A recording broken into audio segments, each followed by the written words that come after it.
Good day, fine people. My name is Nick, and we're looking at Roadblasters on the ZX Spectrum 48K, published by US Gold in 1988, and based on the arcade cabinet by Atari from the year before, 1987. Also come out on the Mega Drive and Genesis, Amstrad CPC, Commodore 64, NES, Atari ST, and we've already reviewed it on the Commodore Amiga, and it was pretty easy and the stages are a bit too short. So let's see what the Spectrum version is like when it's loaded. Now there's 50 rallies to compete in, and you've got unlimited lives, but you mustn't run out of fuel. It starts off pretty green. There's a midway checkpoint to get to. We must pick up fuel so we don't run out, indicated by the yellow bar in the middle there. And you can shoot cars out the way, so it's a racer, arcade style shooter type thing.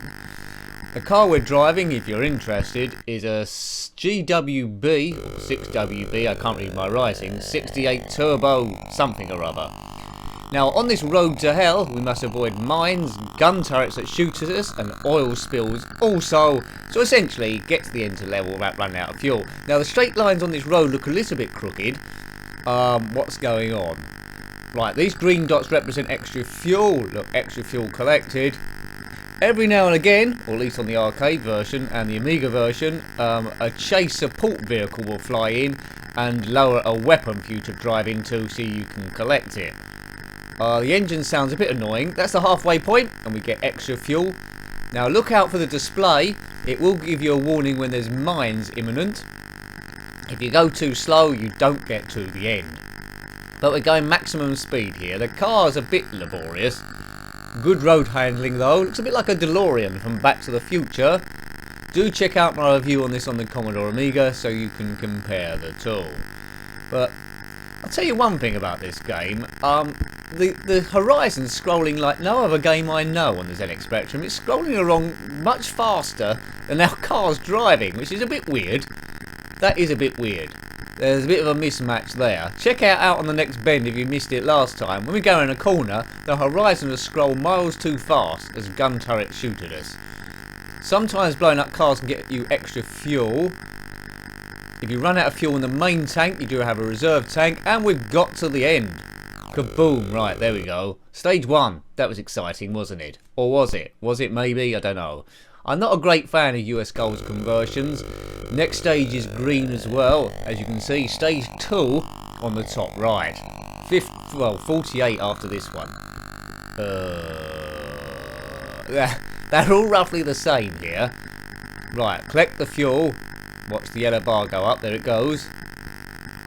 If you crash or blow up, that costs you time. Scrolling again, very, very fast up top. It moves a bit slow. It's a game that might benefit from being a bit quicker on speeded up emulation, or maybe the Spectrum next. That isn't out yet at the time of recording. Right, here we go. A ship's coming in. It's going to drop us a weapon. Oh, I want to get the fuel though. What weapon's this? Right, that's an extra big blaster, but to collect it we avoided fuel. There's different vehicles here, and different weapons can destroy them more quickly. But stage 2 looks very much like stage 1. Mine alert coming up. Where is the mine? Avoid the mine. I think we've run out of fuel and we've blown up, which always happens in turbo cars. When you run out of fuel, it blows up. But we've got some credits, so we'll continue on. We have to start from the beginning again of the amazing looking stage 2. Yeah. I'm a bit ambivalent about this game, and ambivalence, if you don't know, it's feeling two opposing views at the same time, two opposing emotions. So I can see this game's clever, I like it, but at the same time I hate it. What's going on there? You know what I mean? Bit slow, bit laborious, but it's quite nice to play in terms of relaxing. It's calming me down. All my stress is fading away. Although I'm making a bit of a meal of it, it's not too difficult. Right, let's get this weapon, whatever it is. Or shall we get fuel? Right, we'll get the weapon and the fuel. Good. Right, hopefully we can do it this time. Watch out, we've got the UZ cannon. That's got limited amount of shots. But wait till we get to the half-way marker, represented by a dotted line going across the road. It's a free road, well, free lane highway, isn't it really? Horizon going across at super speed. Where are we going? Oh, mines, avoid them, and they've all blown up, and I'm dead. Right, that's going to cost us time. Now, we're in the reserve tank of fuel now, so in very dangerous territory, but hopefully we can hit the halfway stage and get a free fuel boost at some point. Don't drive off the road. Now, I'm hoping, there's a halfway point, I'm hoping that the next stage, the road's going to change colour to make it a bit more interesting, but you can pretty much guess the whole game is a bit like this. Stages are very similar, but yeah, at some point motorbikers will turn up. My complaint about the Amiga version is they tended to crash into you a little bit. This is a bit slower. Where did they get these engine sounds from? Speed is 170 miles an hour if you're interested. So this is 170 all right. Oh, avoid them. I thought they were fuel for a moment, but they were mines. As indicated by the flashy mine alert button. Fuel, that's okay, get that. The green glob of fuel, which you often see when you're driving down the motorway if you're feeling a bit short, so you don't have to stop at a petrol station, just go over these green dots. I think Lotus 2 at some point had green dots, but it said I think extra time rather than fuel. Maybe they nicked the idea of this, or maybe they didn't. Who knows? 1988, so late 80s, yeah, it's not good for the time, but it's an interesting piece to see nonetheless. Did you have this game on any version? As I said, I've reviewed it on the Commodore Amiga. If you played it on any other versions as we hit the checkered flag, then let me know. I'd imagine Atari ST was a bit like the Amiga. Commodore 64 probably had a bit more colour to it. I've only seen screenshots of this. Oh, we've gone into cyan colour. Right, okay. So a different colour, cyan being light blue. Well, let's see if it plays any different. Probably not. We'll do a few tracks here, see if it gets to a different colour. That's my main interest of the game.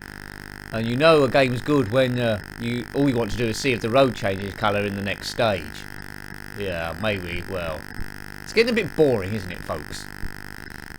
As a kid, though, having said that, as a kid, I probably would have played this for hours, but I didn't have it as a kid. So there we go. Would be a bit more interesting if there was a car racing against you rather than this traffic, but you can't have everything. 50 stages is quite good, or 50 rallies they call it in the instructions here. Kaboom! Right, are we going to get a special weapon? The further you get into this game, the weapons get more plentiful. Your support craft will fly in at various points to drop it down. There are better example games, I think. I think I've reviewed them, but I can't immediately remember. If you know any games like this, which I haven't reviewed that, then let me know. When it comes to driving games on the Spectrum, I much prefer things like WEC Le Mans, that's pretty good. And Chase HQ. No, it's not quite up to their standards, is it? Halfway point, bonus fuel awarded. It looks like the horizon's the same for each stage, that's a bit of a shame. I don't know what those two white circular things are. There they are. They've gone past again. Now there they are again, right. And a big dome. And a mountain and something else. I can move and a mountain. No chance of any colour bleed on this because there's no two colours competing against each other. The horizon is very separate from the actual motorway. It's almost as if it's almost as if two different games are going on at the same time. Road race versus combat zone. We can't demolish those trees, but if you're clever with your timing, you can destroy gun turrets that fire at you at various points. This engine noise is getting a bit annoying now. I'm going to be hearing this in my sleep later on. Haven't seen too many oil spills. Blast. One of these very dangerous roads to come across. Kaboom! You're dead, sir. And we drive on. Blue fuel this time, because it's a blue racetrack. We're getting a bit... Yeah, we needed that. We're getting a bit short of fuel there. I think we might have a few more credits left, so that'll be okay. Oh, now it goes without saying, people, we're not going to play all 50 rallies. Because although that might be a bit interesting for me, it wouldn't be that interesting. Although it'd be nice for me, I don't think you can watch this for hours as I do stage after stage of practically identical racetracks. I don't think you can play against anyone online on this one, so is that a shame or is that okay? The Spectrum is struggling a bit with the perspective of this road. You see the lines go a little bit crooked as we run out of fuel. Curses, let's have another go. Stage 3. I'm presuming the road colour changes every couple of stages, but who knows. As we zip it up to 170 miles an hour, you don't really have to slow down around the corners that much, so the skill factor is pretty low. Complaint to this game at the time was it's a bit easy, but I'm making it look more difficult. Maybe I'm being a bit harsh on this. It's well coded, I suppose. It's just a little bit slow. This is on the 48K version, so it might run a bit quicker on the 128, and the engine sounds might be a little bit better. It's okay, I think, without being super special. Right, it's better than Days of Thunder, I'll give it that. Oh look, back into that landmine again. I think that's what happened last time. We need to put some radio music on. Now the road's nice and straight here. If I go slightly left and right, it'll ruin the graphics. So let's just stay dead centre. Right, it's going to get ruined. Everything goes crooked. Nice attempt though. They could have just left it as a clear road with no road markings, and that would have been very dull indeed. The car traffic doesn't really weave that much. It's quite easy to predict. It's not like Lotus Esprit on the Commodore Amiga. Quite easy to drive around this mob. So you could be playing this for a few goes, and I'd imagine you'd complete it quite quickly if you've got the time available, and your Spectrum, if you've got the 48K rubber key Spectrum, doesn't overheat and explode in your face.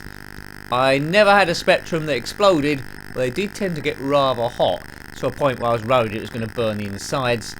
Such was the mechanism. There was no fan involved like you get in modern day computers. I guess some people might have set up a fan to blow into this Spectrum, but it was an enclosed case with no real proper place for the heat to escape, other than the interface you use to plug in joysticks. Yeah, you couldn't just plug in the joystick directly to the machine. There was an interface that plugged into the back, and then you plugged your joystick into that interface. Lots of different bits of technology back then that have all integrated into one unit since. Hooray! I don't think the Spectrum next will be like that, as I muddle up my words and muddle up my driving.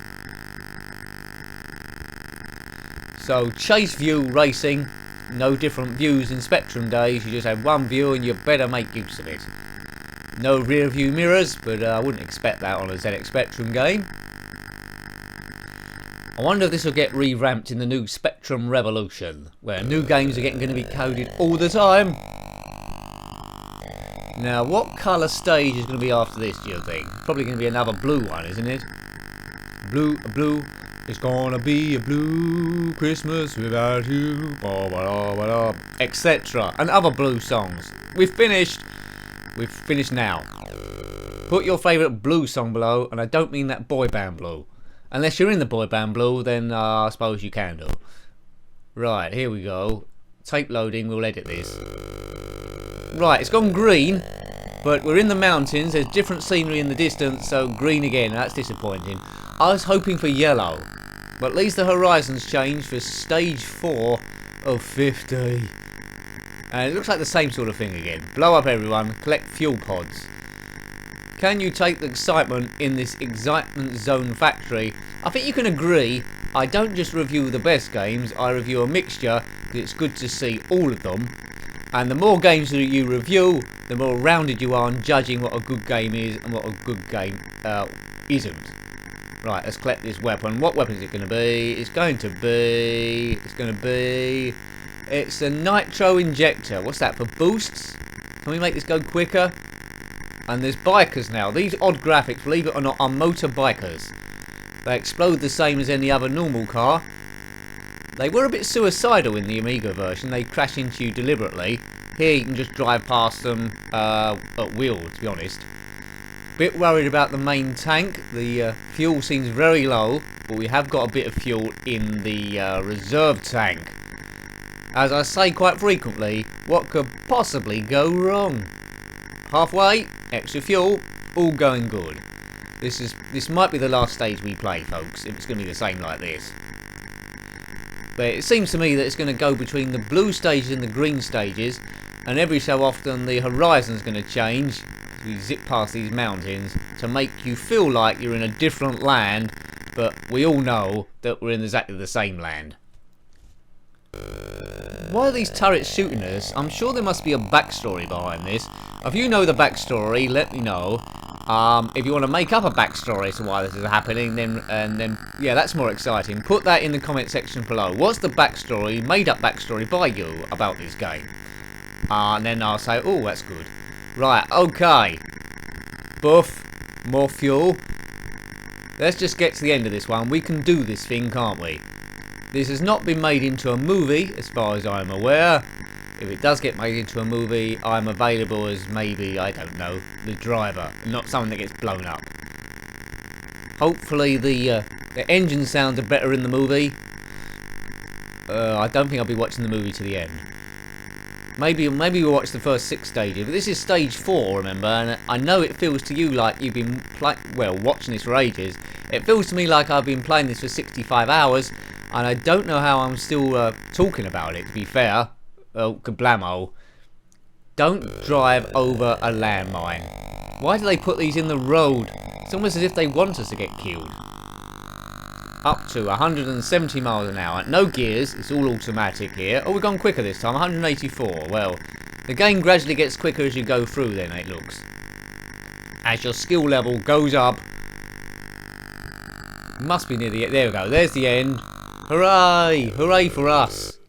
Oops, we did it again. There's the score there if you want to write that down in your textbooks. Yeah, I think we'll leave that there, stage 5. Stage 5 looks very similar to stage 4. So I hope you liked having a look at that one. That was Roadblasters on the ZX Spectrum 48K, published by US Gold in 1988. Thanks for watching that one as always. If you've got any comments about the game or the Spectrum in general, then please put it below. Until next time, take great care of yourself and a very fond goodbye. Goodbye.